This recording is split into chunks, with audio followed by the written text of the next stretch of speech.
В Хитагуровской средней школе прошел турнир по шахматам. Спортивное мероприятие было приурочено к знаменательной дате – к 165-летию Куста Хитагурова. В соревнованиях участвовали шахматисты со всей республики, а также были приглашены участники из Северной Осетии. Всего в турнире решили принять участие более 36 детей.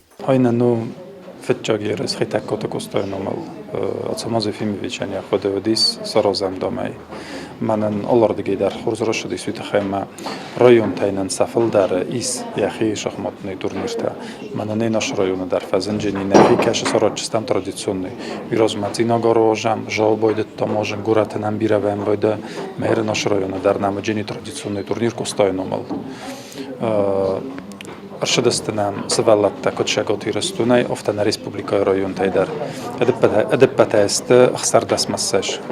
Qozunç xadagayunut şuxuzun atmosfera cis savalatta xurзай озортна qozunç сазарда машава трнанч ромбулымма. Вильям Гаглоев уже принимал участие в турнирах по шахматам и даже может похвастаться результатами. Ранее он занял призовое место. «Я всегда нахожу новых друзей, которым так же, как и мне, интересны шахматы», рассказывает Вильям.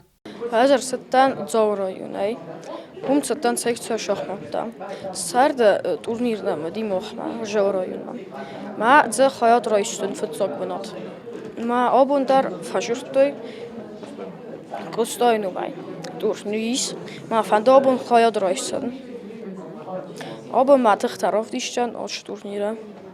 Сражаясь со своими соперниками, участники демонстрировали самообладание, логику, а также в умении просчитывать ходы воздействия. Всего турнир включал 7 раундов, и, как отметил главный судья, все участники будут удостоены подарками и призами. Из номинацията шпор, футчаг номинацията, кезенека футчагър тебенот шибачах саудун, основной приста, умедор термо родих куттам номинацията.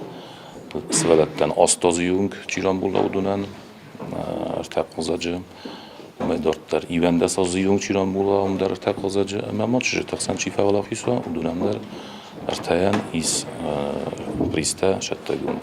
В ходе игры ребята доброжелательно относились к соперникам и сопереживали чужим неудачам. Игра получилась живая и интересная. Вскоре ребят ждут новые соревнования, которые пройдут ближе к Новому году. Яна Плиева, Ринат Медоев. Информационный выпуск сегодня.